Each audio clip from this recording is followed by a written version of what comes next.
Nobody prepares you for the moment when your body starts operating by an entirely different set of rules. It does not announce itself. There is no warning letter in the mail, no alarm that goes off in the middle of the night. It happens quietly, gradually, somewhere around the time you cross into your 80s. And it does not matter how disciplined you were in your younger years. It does not matter how many mornings you woke up early to go for a run, how carefully you watched what you ate, or how proud you were of your stamina back in your 60s and 70s. After 80, the biological landscape shifts in ways that most people are simply not prepared for. That lack of preparation is what troubles me most. As a physician who has spent decades working with older adults, I have sat across from patient after patient who came in looking genuinely confused and frightened. They say things like, "I was perfectly fine just a year ago. I do not understand what is happening to me." And every time, I have to take a breath and explain that their body did exactly what aging bodies do. The problem was never their health choices. The problem was that nobody ever told them what to expect. So today, I want to change that. Whether you're already navigating your 80s, approaching them, or you're someone who loves and cares for an older parent or grandparent, what I am about to walk you through is genuinely critical information. Not to frighten you, not to make you feel hopeless, but to give you the knowledge and the tools to face this chapter of life with clarity, confidence, and a real plan. My name is Dr. Gregory Ashworth, and I want to start with the change that probably surprises people the most, even those who have been health conscious their entire lives. After 80, your body begins losing muscle at a rate that is categorically different from anything you experienced before. Now, I know the concept of age-related muscle loss is not new. Most people have heard about it starting in their 50s. And yes, that is accurate. Muscle mass does begin to decline in middle age at a pace of roughly 3 to 5% per decade. That sounds like a lot, but in practice it is slow enough that most people barely notice it. Life goes on. You compensate. You adapt. But after 80, something changes. The pace of that loss can accelerate dramatically, sometimes reaching 15% or more of your remaining muscle mass within a single decade. Doctors refer to this advanced stage of muscle deterioration as sarcopenia, and in people over 80, it becomes one of the most serious threats to independence, physical function, and survival. Here is why it matters so much beyond just appearance or strength. Your muscles are your structural support system. They are what hold you upright when you stumble. They are what allow you to stand up from a chair without pushing off with both arms, to walk up a flight of stairs, to carry your own groceries, to perform the basic physical acts of daily living that most people never think twice about. When that muscular foundation erodes past a certain point, everything else becomes more dangerous. The most immediate consequence is an elevated risk of falling. And a fall at 80 is an entirely different event than a fall at 40. At 40, you might twist an ankle or bruise your knee. At 80, a fall can mean a fractured hip. And a fractured hip at that age carries a mortality rate that would genuinely shock most people. Research consistently shows that somewhere between 20 and 30% of older adults who break a hip will die within the following year, not always from the fracture itself, but from the cascade of complications that follow. The immobility, the infections, the blood clots, the rapid overall decline that comes from being confined to a bed or a rehabilitation facility. The good news, and there is real, meaningful good news here, is that muscle loss is not something you simply have to accept as inevitable. Studies conducted with adults in their 80s and even their 90s have demonstrated clearly that resistance training still works at this age. Your muscles can still respond to challenge. They can still rebuild and strengthen. The goal is not to become a competitive athlete. The goal is to stay functional, mobile, and independent. Chair-assisted squats, resistance bands, light hand weights, body weight movements done carefully and consistently. These are all within reach for most people in their 80s. The key word is consistency. 2 to 3 sessions per week is the minimum needed to see a meaningful protective effect. Nutrition plays an equally important role. Protein is the raw material your muscles need to maintain themselves, and the majority of adults over 80 are simply not consuming enough of it. A practical target is at least 1 gram of protein per kilogram of body weight each day, spread throughout your meals rather than concentrated in a single sitting. Your body can only process and use so much protein at once, so spacing it out across breakfast, lunch, and dinner makes a significant difference. Now let us talk about the brain, because this is the change that carries the most emotional weight for most people. After 80, the brain begins processing information differently. I want to be precise about this because the difference between normal age-related cognitive changes and the early signs of dementia is a distinction that matters enormously, and too many people conflate the two, which leads either to unnecessary panic or dangerous dismissal. What is normal after 80? Slower processing speed. It might take you a moment longer to recall someone's name during a conversation. You might find yourself searching for a word that you know perfectly well but cannot immediately locate. Decision-making may feel slightly less fluid than it once did. These experiences are genuinely common, and they do not indicate that something catastrophic is unfolding. They reflect the natural reduction in neural efficiency that comes with age. What is not normal, and what warrants real attention, is a pattern of memory loss that disrupts daily functioning, confusion about time or familiar environments, significant changes in personality or judgment, or difficulty completing tasks that were once routine. These patterns deserve a conversation with a physician. What is important to understand is that by the age of 85, approximately 1 in 3 people will have developed some form of dementia. That is a sobering statistic. But equally important is the evidence showing that lifestyle choices have a genuine and substantial impact on cognitive trajectory. People who remain mentally stimulated, physically active, and socially engaged show significantly lower rates of cognitive decline compared to those who become sedentary and isolated. One of the most damaging patterns I observe in patients over 80 is a gradual retreat from the world. They stop attending their usual social gatherings.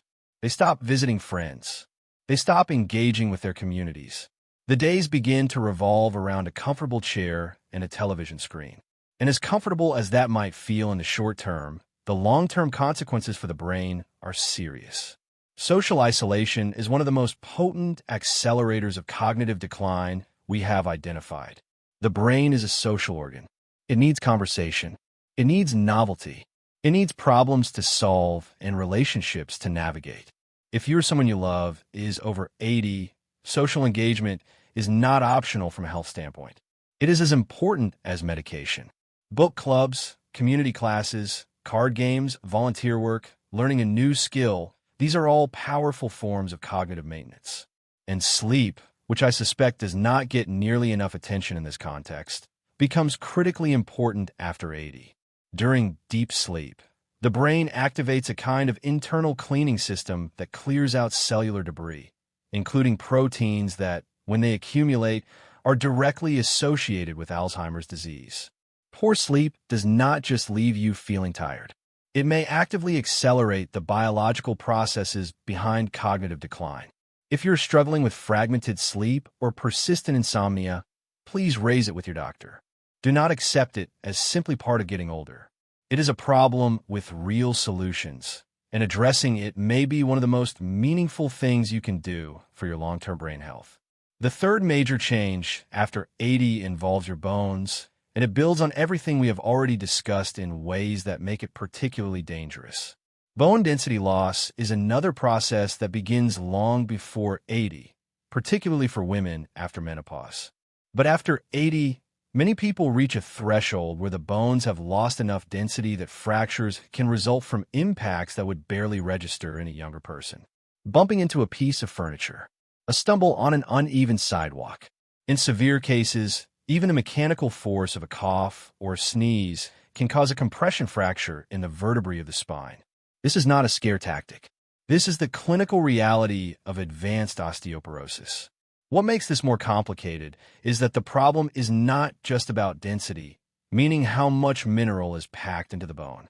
It is also about architecture, the internal scaffolding that gives bone its structural strength. After 80, that internal scaffolding becomes increasingly porous, and a compromised structure breaks under loads it would once have handled without difficulty. And once the first fracture happens, the risk of subsequent fractures escalates sharply, sometimes doubling or tripling. What can be done? First, know your numbers. If you have not had a bone density scan in the past few years, request one. Understanding where you stand is the foundation of everything else. Second, ensure you are meeting your daily requirements for calcium and vitamin D. Adults over 80 generally need upward of 1,200 milligrams of calcium daily and between 800 and 1,000 international units of vitamin D. Though some individuals require significantly more, particularly if blood tests reveal deficiency. And deficiency is extremely common in this age group, far more common than most people realize. But beyond nutrition, the most effective intervention available is also one of the simplest. Movement, specifically weight-bearing movement, walking, standing exercises, gentle dancing, even standing up from a chair and sitting back down repeatedly sends a mechanical signal to your bones that their strength is needed. Bones are living tissue. They respond to the demands placed on them. When you stay active, they respond by reinforcing themselves. When you become sedentary, they receive the opposite signal and they weaken accordingly. The fourth major change after 80 is one that touches nearly every aspect of physical safety, and that is the decline in balance and spatial coordination. This is distinct from muscle loss and bone fragility, even though all three are interconnected. After 80, the body systems responsible for maintaining balance begin to deteriorate in ways that compound each other. Your vestibular system, housed in the inner ear, which is your biological level, becomes less accurate and less responsive. Your proprioception, the brain's continuous map of where your body is in three-dimensional space, becomes less reliable. And your vision, which contributes far more to balance than most people appreciate, often degrades further in this decade due to cataracts, changes in the lens, or conditions affecting the macula. Layer weaker muscles on top of thinner bones, add a vestibular system that occasionally sends imprecise signals, reduce proprioceptive feedback, and diminish visual clarity, and you have a convergence of factors that makes every single step carry more risk than it ever did before. Balance training is not a luxury at this age. It is a clinical necessity. Simple practices like standing on one foot while holding a stable surface, walking heel to toe along a straight line, or participating in a program like Tai Chi or adapted yoga have been shown to meaningfully improve stability and reduce fall risk, even in people who have already experienced falls.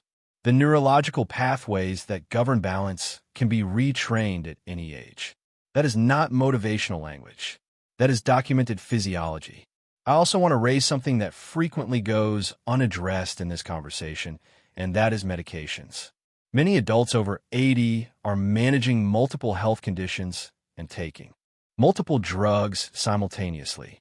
Some of those medications, blood pressure treatments, sedatives, certain antidepressants, antihistamines, and some pain relievers, can cause dizziness, lightheadedness, or a slowing of reflexes that significantly increases fall risk. If you feel unsteady or notice that your balance has changed, do not assume it is simply aging. Ask your doctor for a thorough review of every medication you are currently taking. And please, do not let pride stand between you and safety. A cane, a walker, a grab bar installed in the bathroom. These are not symbols of diminishment.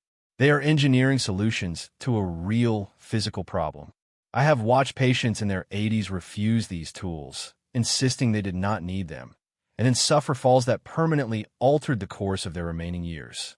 The goal is independence, and sometimes the most direct path to maintaining independence is accepting the right support. The fifth major change that happens after 80 is, in many ways, the one that makes everything else more dangerous. It is the progressive weakening of the immune system. This process, known medically as immunosenescence, is one of the primary reasons older adults are so much more vulnerable to infectious illness and also to certain cancers. Your immune system has been working on your behalf since before you were born. It has identified and neutralized countless threats over a lifetime. But by the time you reach your 80s, that system has accumulated decades of wear. It produces fewer new immune cells. The cells it does produce are less effective at identifying and responding to threats. And its inflammatory signaling becomes less precise, sometimes overreacting to things that are not actually dangerous and underreacting to things that are. This is why a respiratory infection that a 40-year-old shakes off in 3 or 4 days can send an 80-year-old to the hospital. Why pneumonia is among the leading causes of death for people in this age group. Why a urinary tract infection, which most younger adults experience as an inconvenience, can cause severe confusion, behavioral changes, and serious systemic complications in elderly patients. Supporting your immune system after 80 requires attention on several fronts simultaneously. Nutrition remains foundational. Vitamin C, vitamin D, zinc, and selenium all play documented roles in immune function, and deficiencies in any of them can measurably impair your body's ability to fight infection. Eating a varied, whole foods diet rich in vegetables, fruits, quality proteins, and whole grains is the most reliable way to maintain these levels. The challenge is that many adults over 80 experience reduced appetite, difficulty preparing meals, or digestive changes that make adequate nutrition harder to achieve. If this is your situation, it is worth discussing with your doctor or a registered dietitian. Staying current with vaccinations is another genuinely important step. The annual influenza vaccine, the pneumococcal vaccine, and the shingles vaccine are each supported by solid evidence as meaningful protective measures for adults in this age group.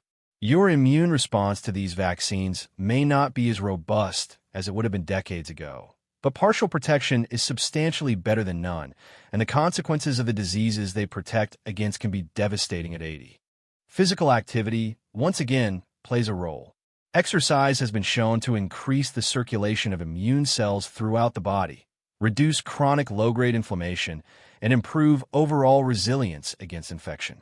A daily walk, some stretching, gentle resistance work. None of this requires intensity.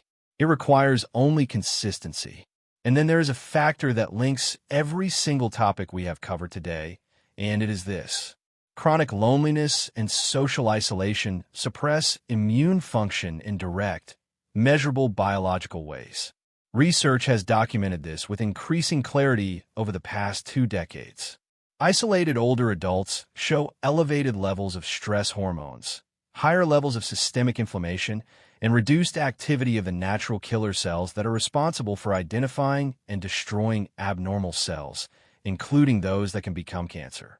Loneliness is not just an emotional experience at this age. It is a physiological state that has real consequences for physical health and survival. Staying connected to other human beings is therefore not simply one option among many for how to spend your time after 80.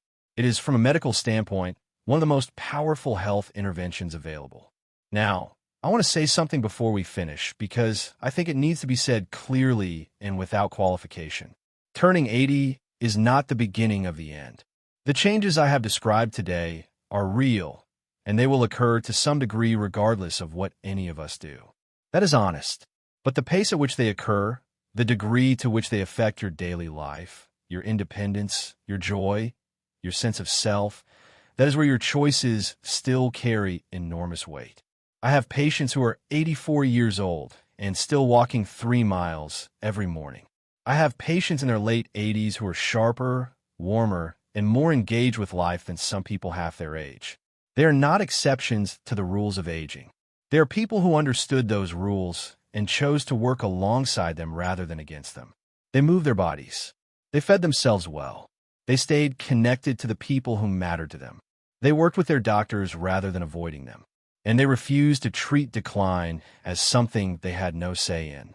Your body is more capable than most people give it credit for at this stage of life. It still responds to the right inputs. It still rewards investment. Every walk you take tells your bones and your muscles and your cardiovascular system that they are needed. Every conversation you have, every problem you engage with, every laugh you share with a friend is telling your brain that the world still requires its presence. Every good meal you eat is giving your immune system the resources it needs to keep protecting you. None of this requires perfection. It does not require a complete overhaul of your life or superhuman discipline. It requires awareness, consistency, and the willingness to show up for yourself every single day, even when it is inconvenient, even when it is uncomfortable, even when it would be easier to sit still. Age is not a choice, but how you move through it still is. And the science, the evidence, the stories of thousands of patients I have had the privilege to care for over the course of my career all point in the same direction. It is never too late to make a difference. It is never too late to matter to your own health. And no matter what number is on your birth certificate, your body is still listening to what you ask of it. Take that seriously. Get what it needs, and it will carry you further than you ever thought possible.